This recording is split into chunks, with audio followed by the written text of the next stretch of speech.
E aí, moçada, beleza? Pessoal de Física 2, Engenharia FAENG. Estamos aí para mais uma videoaula. Hoje nós vamos dar continuidade ao início do capítulo 9, tá bom? Em que a gente falou sobre centro de massa, além de ter falado sobre energia mecânica, sistema isolado, aquela história toda, né? A gente vai agora, sistema dissipativo, tal, que foi assuntos do capítulo 8. Agora a gente vai falar sobre centro de massa, de novo, quero retomar esse assunto, falar como é que funciona a segunda lei de Newton para um sistema de partículas, tá? E outras coisinhas importantes aí para dar mais continuidade ao capítulo 9, tá bom? Então, turma, o que a gente vai falar primeiro? Primeiro eu quero mostrar para vocês algo sobre centro de massa. Falei para vocês de centro de massa na última aula, a professora Roberta apresentou os exercícios, na verdade, e vamos dar uma visualizada melhor sobre o centro de massa para que eu possa desenvolver de uma maneira mais eficiente, não é isso? A matéria que vai ser dada nesse vídeo. Então veja bem, galera, vou diminuir minha carinha aqui de novo, vou diminuir minha cara e eu vou mostrar para vocês aqui um laboratório de colisões. Então, vocês estão vendo aqui o chamado laboratório de colisões. Tudo bem? Então eu tenho aqui duas partículas, uma maior, uma menor. Partícula 2 você pode ver que tem 1,5 kg. Partícula 1 só tem meio quilo, é verdade? Aqui nós temos o vetor velocidade da partícula 1 e a partícula 2 está o quê? Está parada. Tá bom. O que interessa pra gente? Por exemplo, onde é que está o centro de massa? Está aqui, ó. Esse é o centro de massa. Veja bem que eu posso ver aqui também mais dados. O que são mais dados? As coordenadas, ó. Posição, está só no eixo X. Essa bolinha 1 está onde? Está na posição 1, não é? Aqui. Bolinha 2 está na posição 2 metros. Então, se você fizesse, ó, aqui no centro de massa não aparece, né? Podia aparecer. Se você quisesse saber a posição do centro de massa, você teria que fazer aquela média ponderada que eu ensinei na aula passada, que seria M1, no caso, meio vezes a posição 1, né? Caso M1 vezes 1, mais M2, que no caso é 1,5 vezes 2, né? No caso daria 3, dividido pelas massas, dividido pela soma das massas, né? Aquilo que eu ensinei para vocês. M1x1 mais M2x2 dividido por M1 mais M2, ou M1x1 mais M2x2, até quantas partículas você quiser. Aqui eu tenho duas. Outra coisa que é curiosa, quem é mais pesado? Aí, ó, quem é mais pesado? É o 2, não é o 2? Não é isso? Não é o 2? Onde é que o centro de massa está? O centro de massa está mais perto de quem? Da partícula 2. Tá bom? Da partícula 2. Por quê? Porque ela é mais pesada. Se eu fizer o seguinte, ó, vamos tirar os dados. Eu começar a aumentar a massa da partícula 1, olha como o centro de massa vai se deslocando na direção da partícula 1. Tá vendo? Ó.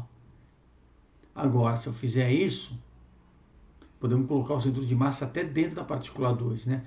Se você fosse ver o sistema Terra-Lua, por exemplo, a Terra é tão mais pesada, então tem tão mais massa que a Lua, que o centro de massa dos dois astros, Terra e Lua, se encontram dentro da Terra, né? Porque a Terra é muito maior, muito mais pesada que a Lua, apesar da Lua ser um dos maiores satélites do Sistema Solar, né? E aí a gente fala, como é que funciona o esquema da órbita da Lua em torno da Terra? Não, então porque a Lua gira em torno da Terra. Na verdade, galera, não é a Lua que gira em torno da Terra, mas é a Terra e a Lua que gira em torno do centro de massa dos dois sistemas. Maluco, né? Então o que acontece? A Terra também gira um pouco, ela também está girando menos do que a Lua, por ter menos massa, a órbita dela é muito mais acentuada, mas a Terra gira também, ela também se mexe, é por isso que nós temos duas marés cheias durante o dia, né? Por isso que nós temos duas marés cheias, porque uma maré é devido a tal da, entre aspas, porque é uma força fictícia, a força centrífuga dessa rotação da Terra em torno do centro de massa dos dois astros, tá bom? Vamos fazer o seguinte, galera, vamos avançar um pouco mais. Eu falei que a gente pode ter N partículas, né? Então vamos fazer isso, vamos tirar essa parede aqui e vamos colocar mais bolinha aqui, ó. Vamos fazer um que ele chama de avançado, ó, bolinhas, vamos colocar bolinhas aqui, mais bolinhas. Aqui, ó, mais devagar. Posso fazer, eu vou aumentar a bolinha 4, a massa dela. Ó, não, vou fazer uma coisa, vamos colocar mais uma bolinha aqui. Nem sei quantas bolinhas eu posso colocar. Vou colocar 5. Aí vamos ver o centro de massa, lá, centro de massa. Pum, apareceu, o centro de massa está aqui, ó. Está aqui. Na verdade, ele está mais próximo da bolinha 2, que é a mais, então, a mais pesada. Então, vamos aumentar um pouco a massa da bolinha 4. Olha como o centro de massa se aproxima dela. Não é verdade? Porque o centro de massa vai estar onde está próximo mais do corpo mais pesado. Aí eu posso fazer o que? Eu posso diminuir um pouco a massa da bolinha 5. Olha como vai afastando. Tá? Eu posso fazer o que? Aumentar um pouquinho da bolinha 1. Ela vai jogando lá para a bolinha 3, né? E tá aqui, ó. Esse é o centro de massa. Esse centro de massa ele vai ser um sistema isolado, coisa que a gente vai ensinar. Não vou deixar isso daí, sistema isolado, claro, nesta aula, mas na próxima, tá? Na próxima eu vou falar mais sobre isso. Mas é um sistema isolado, porque nós não temos forças externas. Inclusive essa animação eu vou usar em aulas posteriores, tá bom? Então o que acontece? Se eu chegar e mandar rodar, olha lá, pum, lá vão as bolas. Presta atenção no centro de massa. Como é que o centro de massa está se movendo? Se você prestar bem atenção, ele está se movendo em linha reta, tá bom? E está se movendo em velocidade constante, tá? O que acontece se apertar ver as bolas? Volta para o que estava aqui, ó. Tá vendo? Vamos lá, de novo. Olha lá. Nesse ele mudou um pouco, né? Bateram as bolinhas. Mas mesmo tendo a colisão, você está vendo que, ó, o centro de massa ele anda com velocidade constante. Ele descreve movimento retilíneo uniforme, porque nesse sistema de partículas nós não temos uma força resultante externa. Tá? Então vemos o nosso centro de massa aí se movendo com velocidade constante, como vocês podem observar. Beleza, gente? Então isso é só uma introdução porque eu vou ensinar para vocês agora, né? Porque eu vou falar para vocês. E para eu poder continuar aqui, eu vou... olha só mais uma coisinha, ó. Dá uma olhada aqui. Então deixa a barra. Se eu chegar agora, o centro de massa está aqui, eu rodar com as barreiras, ó. Vai bater, continua. Mas quando, ó, bateu, mudou de direção, olha lá, o centro de massa muda de direção, olha lá. Quando há colisão, olha só que interessante, quando há a colisão entre as partículas, o centro de massa não muda de direção, porque é um sistema de força interna. Entre eles não muda, é força interna, que até discutiu alguma coisa no último capítulo. Mas agora, veja bem, galera, que interessante, né? Quando você tem a batida, nós temos a atuação de uma força externa que vai gerar rapidamente uma aceleração e que vai fazer esse centro de massa mudar de direção. Tá certo? Olha lá, vai bater lá, mudou de direção. Enquanto não ocorrer a colisão entre eles, ó, ele não muda de direção. Ele fica assim. Olha lá. Interessante. Olha lá, vai bater, olha lá, bateu, ó, não bateu, eu queria que batesse para vocês prestarem atenção. Mas quando a 1 bater na 2 ou vice-versa, né, que acho que aí a gente vai perder um tempo aqui no vídeo vendo bolinha batendo, acho que agora bate. Não bateu, deixa para lá. Mas eu acho que vocês viram que quando bateu o direção, agora olha lá, bateu, mudou o centro de massa, não muda, só muda quando bate na barreira, porque vai acabar tendo a força externa. Tá bom? Então é sobre isso que eu vou falar para vocês agora. A segunda lei de Newton aplicada a um sistema de partículas. Então, vamos fazer aparecer a minha lousa aqui, né? Vamos apagar aqui isto. Aí apareceu a minha lousa. Meu Deus. Acho que é brincadeira a coisa aqui. Deixa eu diminuir um pouco o meu rosto aqui. Isso, para ficar bem aqui e pronto, tá? Tá resolvido o nosso problema. Então, galera, vamos lá. Vamos para nossa luzinha aqui, tá?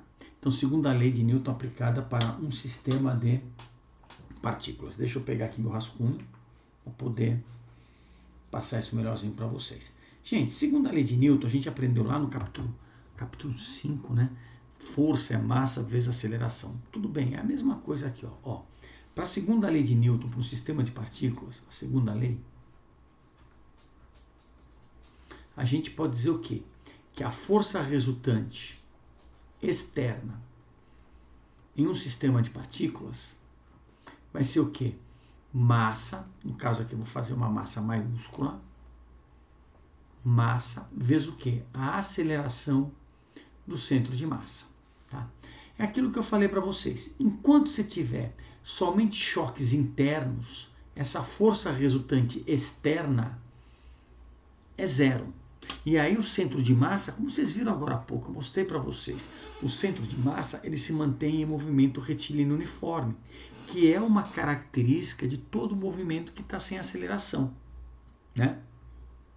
Mas na hora que elas bateram nas barreiras, Aí tem uma força externa, e aí o centro de massa, né, vai mudar de direção porque apareceu uma aceleração. Mesmo que seja alguma coisa em fração de segundos, e geralmente as colisões ocorrem em frações de segundos. São o quê? São movimentos muito rápidos, são detalhes, coisas que acontecem em detalhes, em décimos, centésimos, milésimos de segundo. Entendeu? Então, é isso aqui. Se você tiver, a aceleração do centro de massa, deixa eu botar o branquinho aqui, fica melhor para a gente enxergar o que estou escrevendo, né? A aceleração do centro de massa igual a zero, o que é que você vai ter? Que o sistema de partículas, o x do centro de massa, que é aquele x, a posição do centro de massa, vai executar o quê? Um movimento retilíneo e uniforme. Certo, gente? Beleza? Então tá aqui, x do centro de massa, movimento retilíneo uniforme. Isso aqui é a força resultante externa total. Se você tiver um sistema de coordenadas, galera, é necessário que você também ache a força para cada uma coordenada, x, y, z. É aquela história, você vai ter a força resultante externa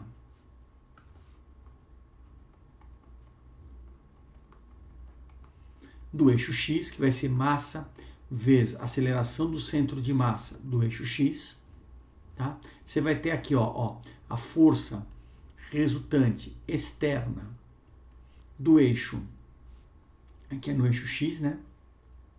Esqueci de escrever. Do eixo x. Aqui do eixo y vai ser o quê? Massa vezes aceleração do centro de massa do eixo y e força resultante externa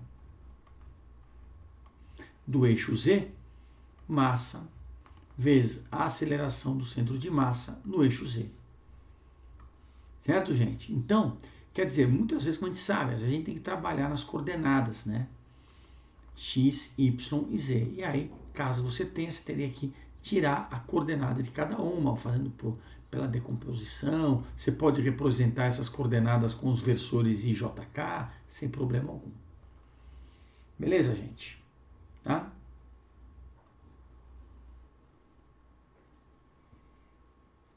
Tudo bem, galera? Tudo bem? Então é isso, tá? Segunda lei de Newton para um sistema de coordenadas é isso. Deixando bem claro que quando você só tem as interações internas do sistema de partículas, tá? Espero que não tenha aparecido isso aí. Você vai ver que o centro de massa descreve o movimento retilíneo uniforme, mas quando existe uma alteração vindo de fora do sistema, o X do centro de massa começa a mudar direções, começa a ter alterações no seu sentido, justamente porque ele fica sujeito a uma força externa, e essa força externa é dada pela segunda lei de Newton. Tá? Isso é mais para a gente aprender coisas que vão vir depois, como por exemplo, eu acho que o que eu vou falar agora é fundamental para vocês, que é o conceito de momento linear. Tá?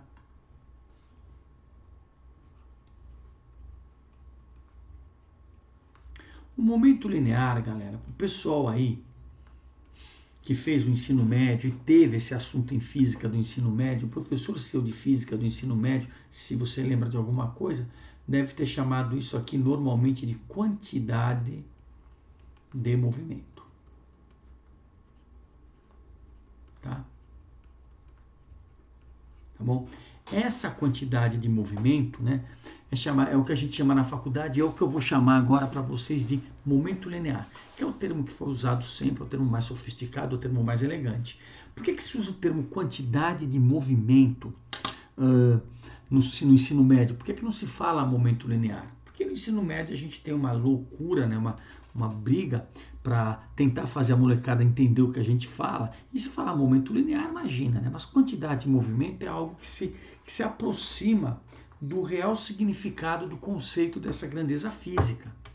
Se um corpo tem massa e ele tem movimento, ele carrega em si o que Newton chamou, não é que ele chamou, mas que a gente pode dizer, uma quantidade de movimento que pode ser transferida a outros corpos, principalmente aonde? Durante colisões. Então, o que acontece? Você pode dizer, mas se um corpo vem com uma energia e bate em outro corpo, ele transfere energia e esse corpo sai porque transferiu energia, tudo bem. Só que na maioria massacrante das colisões, você acaba dissipando um pouco de energia. É uma situação muito particular que nós vamos ver, acho que provavelmente no próximo vídeo, da colisão elástica, que é uma colisão em que um corpo bate no outro e não perde energia, mas isso é muito específico, isso é bem complicado de acontecer. Nas colisões do nosso dia a dia, nós perdemos energia. Então, você não dá para falar para a maioria das colisões que a energia antes de uma batida é igual à energia depois. Mas você consegue fazer algo muito melhor, você dizendo que antes de uma batida, o momento linear ou a quantidade de movimento é a mesma depois da batida, desde que o sistema esteja isolado. Então, voltando para a animação com que eu comecei a minha aula, espero já não estar passando um monte de informações e cansando vocês, ali nós tínhamos um sistema isolado. Naquele caso, assunto do próximo vídeo, nós teremos o que a gente chama, uma coisa importantíssima, diga-se de passagem, a conservação do momento linear. Tá? Mas o que é esse momento linear? Newton definiu o momento linear como sendo o seguinte: ele vai ser simbolizado pela letra P e é dado como massa vezes velocidade. Isso aqui é o que a gente chama de momento linear. A unidade de momento linear que a gente trabalha, ó, deixa eu botar aqui um pouquinho, tá?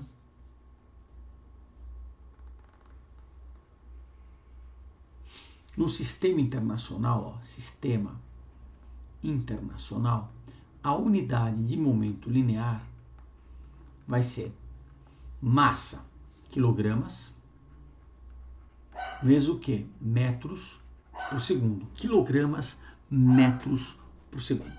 Tá? Então o que acontece? Aquela história, aquilo que eu mostrei para vocês, alguns de vocês devem dizer, isso não é que nem um jogo de sinuca. A mesa de bilhar é um baita de um laboratório desse assunto do capítulo 9. Tá? É capaz que a próxima vez que você for jogar um bilharzinho, claro, depois que acabar essa quarentena, não vai me sair para jogar bilhar aí nessa época, porque você vai estar correndo risco de vida, né? Sei lá. Tem gente que diz que não, mas eu acredito na ciência, a ciência diz que sim. Fazer o quê? Então, ali você vai ter um sistema o quê? Você vai ter um sistema que você vai ter várias colisões, e essas colisões ocorrem em intervalos de tempo muito pequenos. Tá? Então, digamos assim, que essa teoria que eu estou falando para vocês, que também recebe o nome de dinâmica impulsiva, né? Ela é muito bem aceita, ela é muito bem usada quando se fala de fenômenos que ocorrem muito rapidamente, como colisões e tal. Tá? Então, o momento linear é isso. Né? Tem um corpo que tem massa, esse corpo tem velocidade. Se esse corpo bate em outro, o que é que ele transfere para o outro? Um momento linear. E esse outro corpo acaba fazendo o quê? Adquirindo esse momento linear. Mas vai adquirir todo o momento linear do outro? Não necessariamente. Vocês viram lá naquele exemplo, né, que quando uma bolinha bateu na outra, a primeira não ficou parada. A primeira fez o quê? Ela bateu, principalmente a que estava mais leve. O que acontecia, né? Se você chegar uma bolinha mais leve e bater numa bola mais pesada, a que está mais leve volta e a outra vai. Existe a troca de quantidade de movimento, mas não quer dizer que vai acabar passando toda a quantidade de movimento para o outro, tal, né? Isso que eu estou falando para vocês vai ficar mais claro na próxima aula. Então, o momento linear é isso, turma. O momento linear, o que é? É massa vezes velocidade. Bom, vamos falar sobre a segunda lei de Newton e o momento linear. Então, vamos lá, galera. Segunda lei de Newton.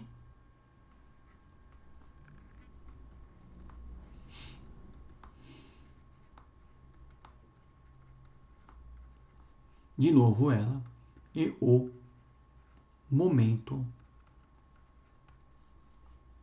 linear, tá bom? Quando a gente passa isso para vocês, essa metodologia que está no livro do Halliday, que é o que a gente usa, também está nos outros livros de faculdade, inclusive nos livros de ensino médio. A impressão que nos passa, porque como é que funciona o esquema? Vocês percebem bem isso? Capítulo 5, capítulo 6. Primeira lei de Newton, segunda, atrito normal, gravidade, força da gravidade, aquela doideira toda. Aí falamos de energia, energia cinética, até Não falamos, claro, falamos de força, força é lá, mas a gente fica mais no trabalho, na força, na energia potencial, cinética, energia mecânica e tal. Aí a gente retorna a falar de força, de leis de Newton, e parece que, por exemplo, tudo isso são coisas diferentes, e não são. Tudo isso são maneiras diferentes de falar a mesma coisa. Newton, quando escreveu o livro dele, ele não fez do jeito que está no Halley. Primeiro ensina a segunda lei F igual a ma, e aí depois fala... Não, inclusive Newton nem falou que força é massa vezes aceleração. Newton, no livro dele, ele apresentou a segunda lei dele do jeito que eu vou falar para vocês agora. Como é que ele fez isso? Ó, o que eu acabei de ensinar para vocês? Presta atenção. Eu vou usar, inclusive, a notação de um cara que ele brigou por muito tempo, que foi Leibniz, né? Que é o caso da derivada. Veja bem, eu acabei de falar para vocês que o momento linear,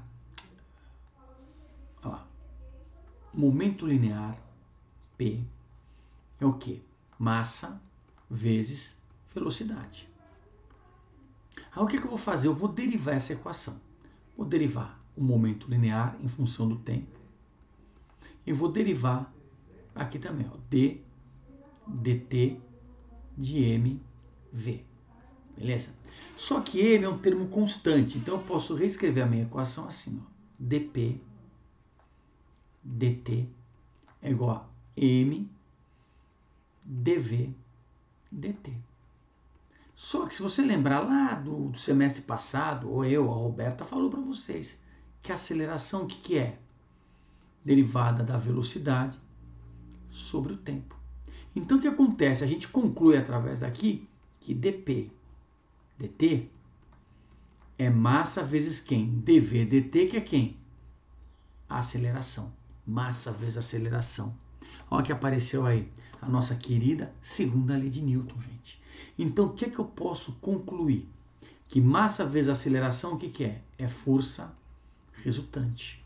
E força resultante é a derivada do momento linear pelo tempo.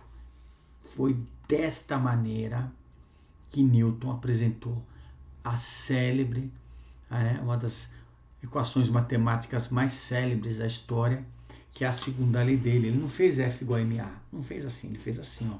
Força resultante é a derivada do momento, é a derivação, é o diferencial do momento linear em função do tempo, né? Mais ou menos nessa linguagem. Ele não usou esse dp, dt, porque essa linguagem é a linguagem de Leibniz, né? Que não foi a linguagem, ele teve a linguagem própria dele do cálculo, né? Ambos inventaram o cálculo simultaneamente, tanto Leibniz quanto Newton. Mas essa daqui é a segunda lei de Newton usando na definição do momento linear, né? Aqui o que nós temos? Nós temos a segunda lei de Newton, né? Como? Para uma partícula, tá? Segunda lei de Newton para uma partícula. Aí o que você vai fazer agora? Eu vou dar uma diminuída aqui na nossa tela, tá aí.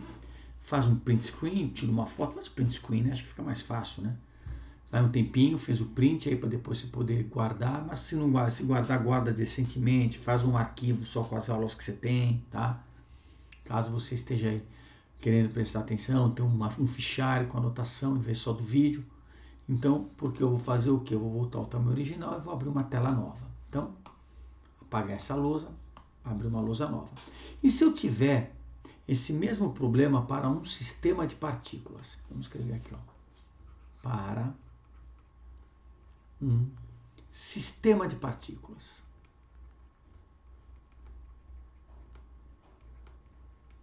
Tá?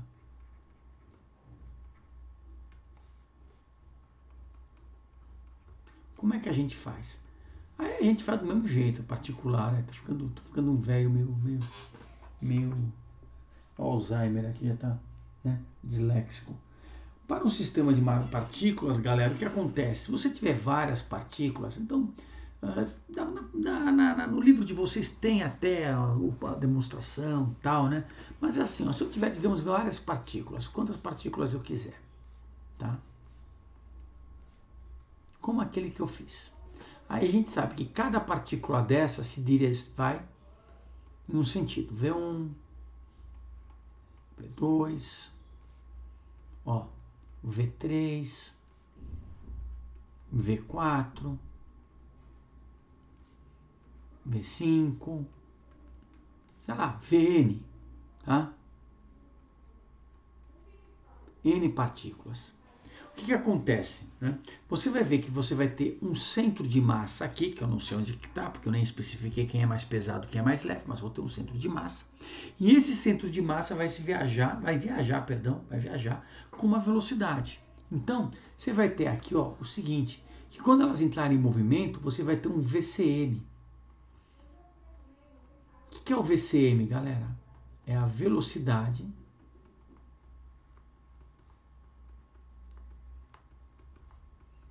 do centro de massa. Tá bom, gente? Que bacana, né? E aí, como é que você tira o momento linear para um centro de massa?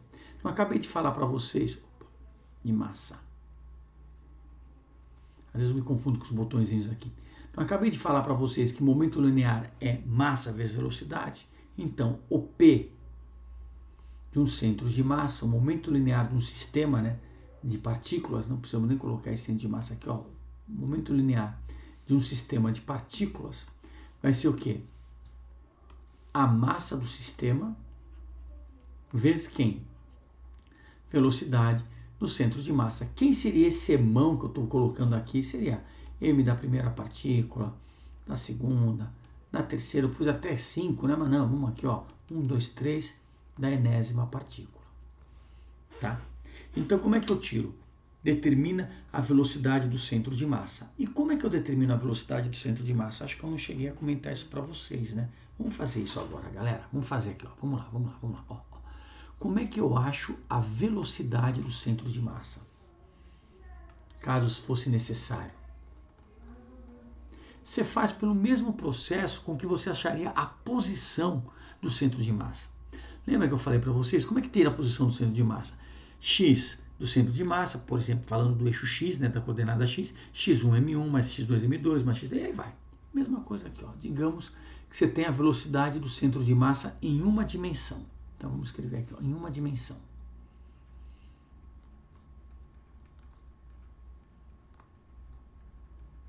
Uma dimensão, ou seja, eixo X. Então o que vai acontecer? A velocidade do centro de massa no centro X seria o quê? Não seria m1x1, né? Então seria o quê? Por exemplo, unidimensionalmente falando, seria m1 velocidade no eixo x1 mais m2 velocidade no eixo x2 mais mn velocidade no n. Tudo no eixo x, tá? Então seria m1 aqui m2 mais mn. Então quer dizer que é fazer a mesma coisa que eu fazia com a posição e aí em vez de colocar x, bota a velocidade? Exato. Né? Se você tiver a velocidade total de cada um deles em várias dimensões, você vai colocando coordenada por coordenada, ou você vai fazendo, né? Se você tiver a velocidade resultante, também pode fazer direto M1, V1, M2, V2 com a velocidade resultante e tal. Aí eu fiz o exemplo mais simples, que seria só as partículas se movimentando no eixo X. Mas o raciocínio é o mesmo para um sistema de partículas como está representado aí.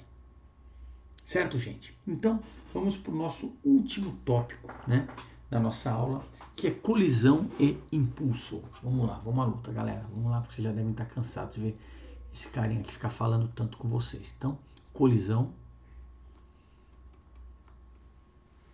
e impulso.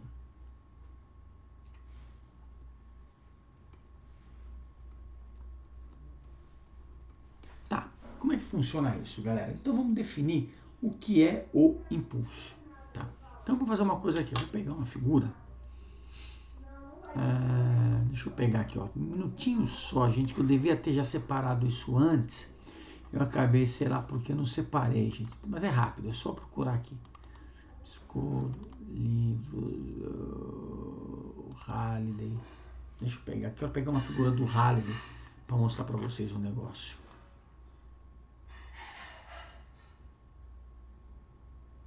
Não, passei. Chegando. aqui.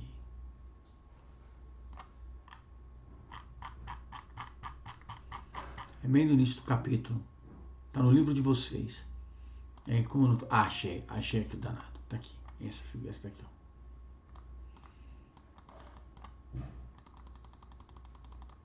Então, a figura que eu quero mostrar e vai aparecer aí na telinha de vocês é essa figura aqui, ó. Eu acho que eu vou ter que trocar de tela, mas vamos ver se vai dar. Ó, edit. Tá aí, ó. É a cena do taco de beisebol, né? Então, o que está acontecendo, galera? Vamos ver que eu tô comendo um pouquinho, mas dá para ver bem a figura, tá? Ó, o cara vem uma tacada e faz o quê? Ele vai e bate na bola. Isso aqui ocorre em frações de segundos, tá? Em frações de segundos. Então, a gente até poderia determinar quanto é que vale essa força com a segunda lei de Newton. Mas em situações como essa, como colisões, né? A segunda lei de Newton não se mostra um método muito eficaz para conseguir resolver esse tipo de problema. Então a gente usa o conceito de momento linear e o conceito de impulso. Tá? Então o que acontece, moçada? Ele vem e bate. Vamos mudar de tela. Então, deixa eu dar aquela diminuída para vocês verem. Diminuiu, aí ó, tá. Beleza? Vamos mudar de tela. Aquela figura, a figura que eu acabei de mostrar para vocês, a gente pode representá-la da seguinte maneira. Olha para cá. É isso aqui, ó. Aí vai aparecer de novo uma figurinha. Tá aí, ó. Ó. Tá vendo? Então o que acontece? O taco vai, mete uma força que depende do tempo. Tudo bem ou não? Depende do tempo. E essa força que depende do tempo é o que vai fazer a bola mudar o quê? O seu momento linear. Porque momento linear, eu não falei para vocês, é uma grandeza vetorial. Ela tem direção e sentido. Então o que acontece? Ó, é uma situação assim. Antes de bater no taco, qual é a velocidade da bola? É essa. Então ela tem esse momento linear. Depois que bate, ela tem isso. Tá? É aquela história assim, galera. Conforme a gente vai explicando, a gente vai mostrando. Ó, se eu tiver aqui a minha bolinha, essa bola aqui de beisebol, na hora que bate, ela vai ter o quê? Ela vai ficar com esse momento linear. Lembra que o momento linear é uma grandeza vetorial. E esse momento linear sempre aponta em que direção e sentido? Na mesma direção e sentido do vetor velocidade. Então o que acontece? Isso aqui o que é? É o depois. E o antes, galera, qual é o antes? O antes é isso aqui, ó. Antes, a bolinha vai o quê? Com esse momento linear. Porque foi a bola lançada pelo cara lá, né? Então esse aqui seria o momento final, esse aqui é o momento inicial. E por quê? Porque a bolinha também vai com uma velocidade V. No caso aqui vamos colocar VI e aqui é VF. Aqui é o antes. E o que fez o momento linear da bolinha mudar 180 graus? Essa força aplicada. Então, opa, força, momento linear estão relacionados. Claro, a segunda lei de Newton já mostrou isso pra gente, né? A segunda lei de Newton mostrou isso pra gente. Então, o que acontece? Se eu pegasse e colocasse o que aconteceu nesse intervalo de tempo muito pequeno com a força que atuou aqui, né? Com essa força, no caso, a gente poderia ter algo mais ou menos igual a isso, ó. Algo mais ou menos igual a isso aqui, ó. Cadê? Ó, algo assim.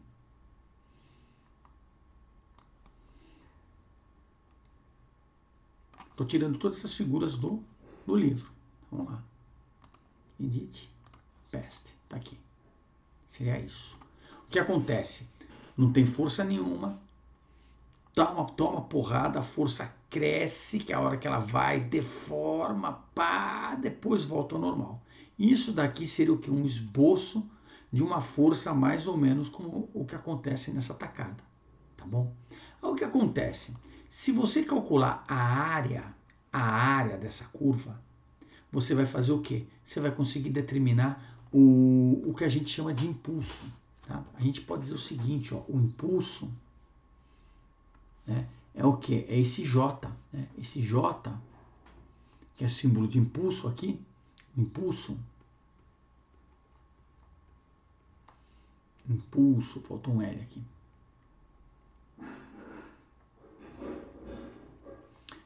determinado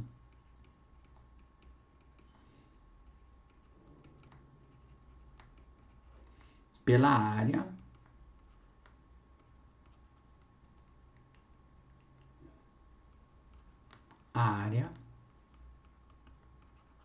do gráfico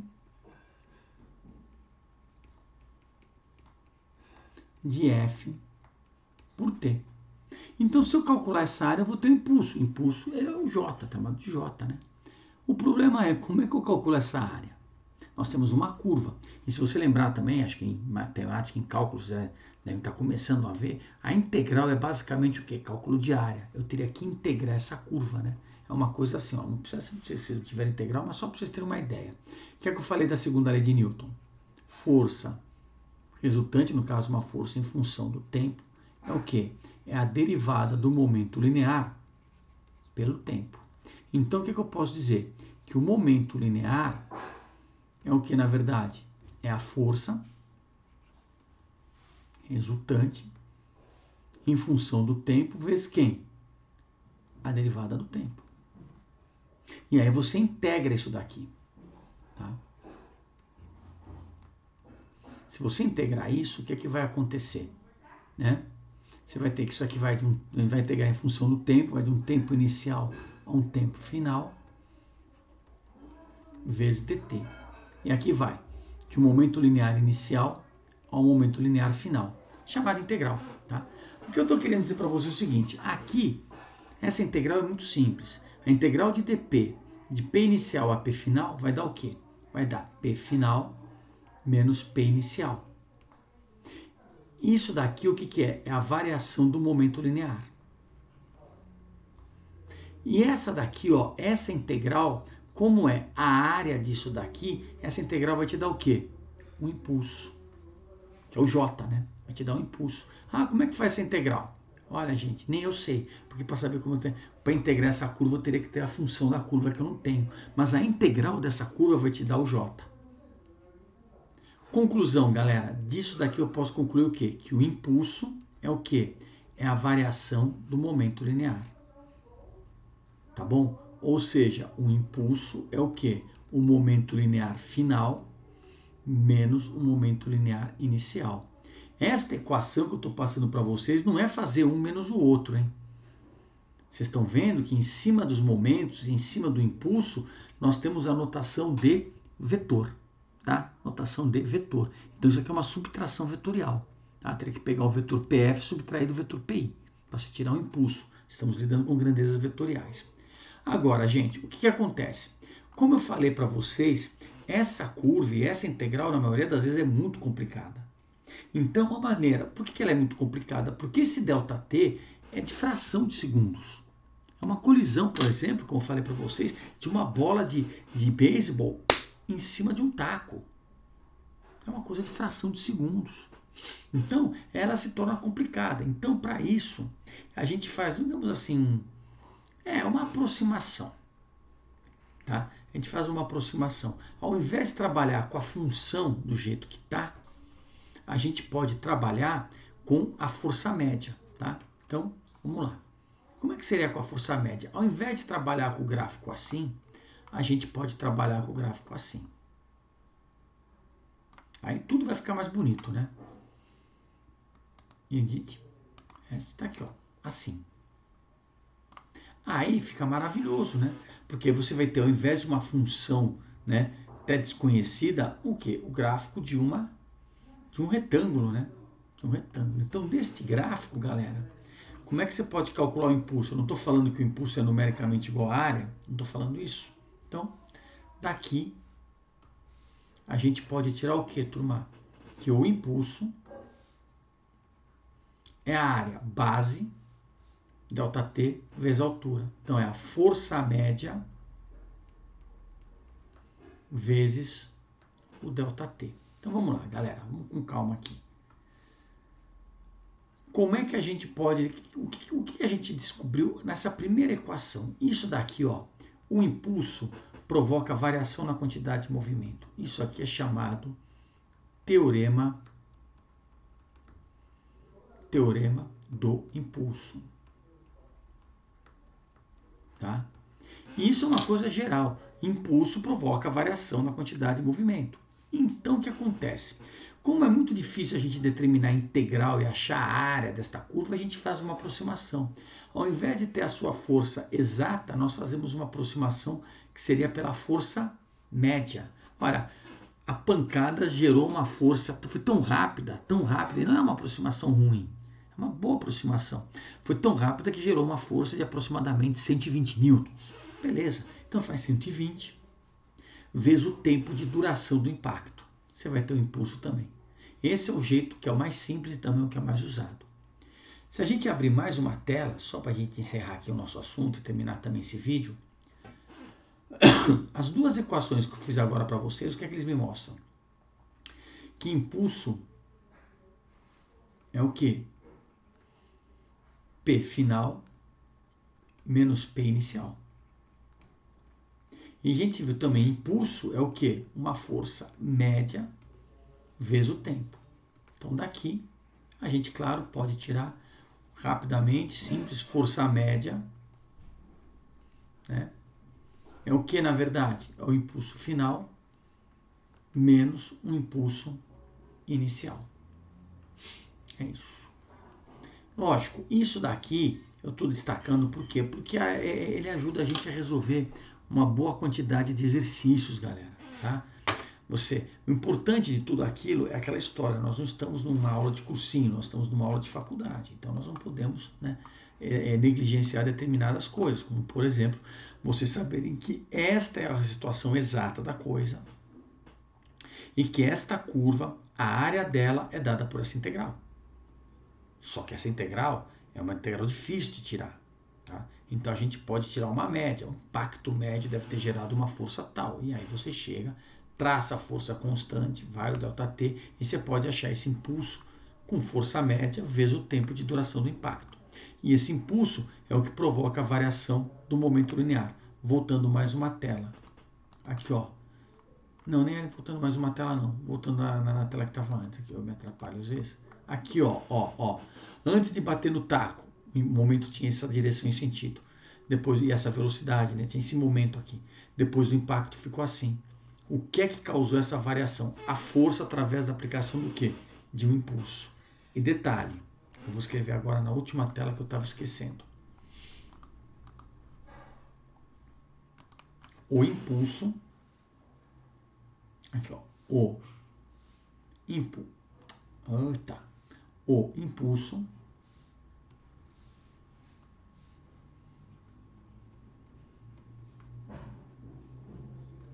e a força são vetores de mesma direção